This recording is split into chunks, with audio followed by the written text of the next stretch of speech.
Hello guys, कैसे हो आप लोग। तो गाइज ये अपनी वीडियो नंबर 5 है। इससे पहले 4 वीडियोस आपको प्लेलिस्ट मिलेगी द एक्सरे कोर्स से। उसके अंदर अपने एक्सरे के बारे में बेसिक सी चीज़ें कवर की है।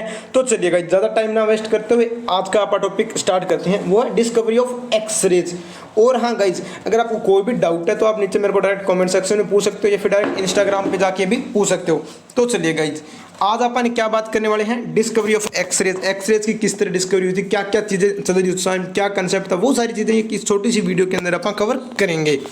तो यहाँ बात की जा रही है first point, X-ray were discovered by W C. Roentgen on 8 November 1895। यहाँ एक चीज़ देखो, एक्सरेज किसके द्वारा डिस्कवर किए गए थे, डब्ल्यू.सी. रोंटेजन। आपसे पूछ सकता है फादर ऑफ एक्सरे कौन है या फिर फादर ऑफ रेडियोलॉजी कौन है, तो आपको सिंपली बोल देना है डब्ल्यू.सी. रोंटेजन। अभी डब्ल्यू.सी. Wilhelm concord रोंटेजन। आपसे कोई स्पेलिंग वगैरह पूछ ले तो बोल सकते हो विल्हेम कॉनकॉर्ड रोंटेजन। ठीक है गाइज। देन यहाँ एक यार 8 नवंबर 1895, 8 नवंबर 1895 को वर्ल्ड रेडियोलॉजी डे भी बनाया जाता है। किसके बाद, जिस टाइम ये एक्सरे की डिस्कवरी हुई थी 8 नवंबर 1895 के बाद अपना वर्ल्ड रेडियोलॉजी डे कौन सा है, 8 नवंबर 1895। और एक्सरे की डिस्कवरी किसने की थी, डब्ल्यू.सी. रोंटेजन, इट मीन्स विल्हेम कॉनकॉर्ड रोंटेजन ने की थी। देन कह रहा है कि जिस टाइम उसकी डिस्कवरी हुई थी उस टाइम की बातें हो रही है अभी ये। During that time cathode ray were also discovered. उस टाइम क्या था, जिस टाइम ये एक्सरे की डिस्कवरी हुई थी उस टाइम कैथोड रे डिस्कवर हुई थी। कैथोड रे बोल सकते हो सिंपली इलेक्ट्रॉन्स की डिस्कवरी हो रही थी उस टाइम। और ये अपने रोंटेजन भाई साहब क्या कर रहे थे, एक एक्सपेरिमेंट कर रहे थे अपनी लैब में। और वो क्या कर रहे थे, इन कैथोड रेज की प्रॉपर्टीज को स्टडी कर रहे थे। वो इन्वेस्टिगेट कर दिया, इन्वेस्टिंग नहीं इन्वेस्टिगेट आएगा यहाँ, ठीक है। वो उस टाइम इन्वेस्ट करे थे उनकी प्रॉपर्टीज में कि क्या चीज़ें और क्या कंसेप्ट निकल के आ रहा है, तो वो उन्होंने लिया था एक क्रुक्स ट्यूब। देन यहाँ बात आएगी, जिस टाइम डिस्कवर की थी क्रुक्स ट्यूब। तो क्रुक्स ट्यूब क्या होती है, तो Crookes tube is a glass bulb. ये देखिए इमेज में दिख रहा है ग्लास बल्ब, जिसके अंदर पॉजिटिव और नेगेटिव दो एनोड दिख रहे हैं अपने को, एनोड और कैथोड दिखे। देन कह रहा है कि इवैक्यूएट ऑफ एयर, इसके अंदर एयर बिल्कुल नामात्र है। और देन कह रहा है कि display fluorescent glow when current is pass through it. और जैसे इसके अंदर से करंट पास किया जाएगा, इसके अंदर क्या होगी, एक फ्लोरोसेंस शो होगी अपने को। तो इसी क्रुक्स ट्यूब के थ्रू वहाँ डिस्कवरी हुई थी एक्सरेज की। वहाँ सामने क्या पड़ा था, एक प्लेट पड़ी थी बेरियम प्लेटिनो साइनाइड की। तो उस पे क्या हो रही थी, ये चीज़ फ्लोरोसेंट हो रही थी, ये डायरेक्ट बीम जाके वहाँ लग रही थी और वो चीज़ ग्लो कर रही थी। तो उसने सोचा यार ये नॉर्मली हो सकता है, लेकिन करते करते करते करते उसने नेक्स्ट स्टेप ये लिया कि जो अपने ब्लैक कार्डबोर्ड से जो अपना ये क्रुक्स ट्यूब थी इसको उसने कवर कर दिया।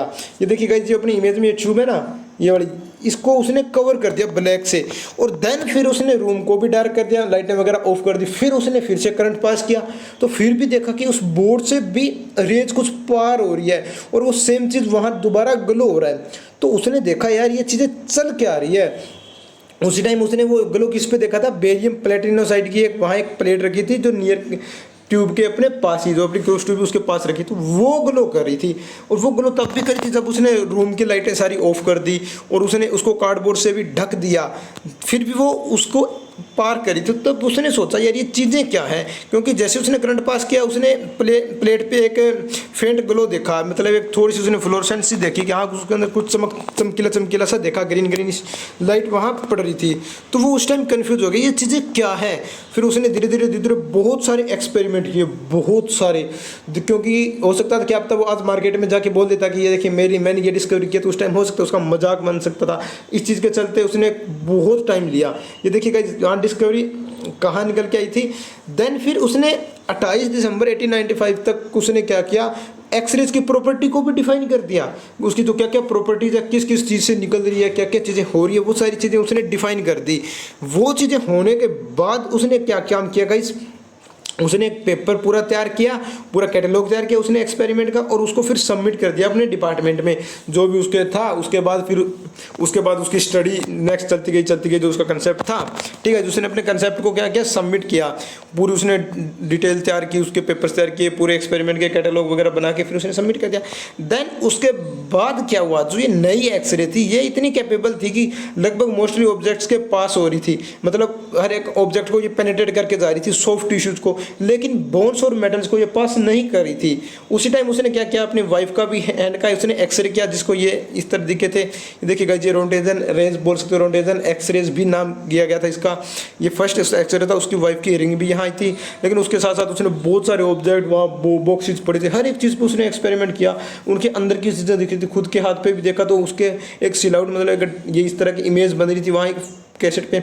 तो ये चलते चलते चलते चलते फिर फरवरी 1896 के अंदर फर्स्ट टाइम क्लिनिकल के अंदर एक्सरेज का यूज़ किया गया। उससे पहले क्या था, ये अपने जूतों के साइज के लिए उस टाइम भी एक्सरेज का वहाँ भी यूज़ होने लग गया था एक्सरेज के डिस्कवरी के बाद। देन वहाँ एक थे एडविन ब्रांड फ्रोस्ट, उन्होंने क्या किया, एक पेशेंट था जिसके कोलन फ्रैक्चर था, उसकी उसने पूरी एक फिल्म बनाई इस एक्सरेज का यूज़ करके। देन उसके बाद बोल सकते हैं कि 1896 के बाद फरवरी में ये कंसेप्ट आ गया कि हाँ एक्सरेज का अपन डायग्नोसिस में यूज़ कर सकते हैं। देन उसके बाद फिर ये कोई भी मेटल रोड्स इंसर्ट करनी थी या फिर कोई रेडियो ऑप्टिक सब्सटेंस करना था, तो उस टाइम के लिए प्रॉपर क्लियर इमेज लेने के लिए वहाँ एक्सरेज का यूज़ होने लग गया। और उसके चलते चलते चलते चलते 1896 के अंदर एक मिलिट्री के अंदर पहली एंजियोग्राफी भी की गई। देन इसके साथ साथ देखा गया यार, ये देखो डायग्नोसिस के साथ साथ फिर इसका ट्रीटमेंट में भी आया, क्योंकि कैंसर सेल पे ये काम कर रही थी, कहीं ना कहीं ये रिएक्ट कर रही थी, वहाँ कुछ अच्छे रिस्पॉन्स मिल रहे थे, कहीं इसके हार्मफुल इफेक्ट भी देखने को मिल रहे थे, लेकिन वहाँ बेनिफिट्स बहुत ज़्यादा देखने को मिले। ये चलते चलते फिर 1901 के अंदर क्या हुआ, WC रोंटेजन को नोबेल प्राइज़ दिया गया फिजिक्स में। जो वो नोबेल प्राइज़ क्यों दिया गया, क्योंकि उसको डिस्कवरी एक्सरेज की उसने डिस्कवरी की थी, उसके लिए उसको नोबेल प्राइज़ दिया गया। और हाँ एक चीज़ और, उसने अपने इस एक्सरे डिस्कवरी को पेटेंट नहीं कराया, क्योंकि वो चाहता था कि इसको आज के टाइम सोसाइटी के अंदर इसको यूज़ किया जाए और इसका बेनिफिट लिया जाए। उसके बाद क्या था, ये अपने थॉमस एडिसन भैया ने भी उस पर कंसेप्ट किया, फिर ये बल्ब वाले कंसेप्ट लेके आई, इस तरह बहुत सारे आई, धीरे धीरे धीरे मैरी क्यूरी, और करते करते फिर सीटी का हुआ, फिर उसके बाद MRI और ये चीज़ें बहुत ज़्यादा इनका चलता गया। लेकिन MRI में एक्सरेज का यूज़ नहीं होता, लेकिन कंसेप्ट तो रेडियोग्राफी का चल रहा था ना, इमेजिंग का। तो ये करते करते बहुत चीज़ें एडवांस हो गई। उसके बाद आर्टिफिशियल इंटेलिजेंस ने भी उनको प्लेस कर दिया। तो ये कुछ कंसेप्ट था गाइस, डिस्कवरी ऑफ एक्सरेज। तो एक्सरेज की डिस्कवरी हुई थी एक्सीडेंटली, वो कहीं लैब में काम कर रहे थे भाई साहब WC रोंटेजन, उन्होंने देखा उधर एक गलो आ रहा है, और उस गलो को फिर उसने स्टडी किया, और फिर करते करते उसने उसको पूरा फाइल तैयार की, फाइल को आगे सबमिट किया। देन उस पर एक्सपेरिमेंट होते गए और 1901 में उसको एक नोबेल प्राइज़ दिया गया। तो आज की वीडियो में इतना guys, okay, thank you friends, have a nice day.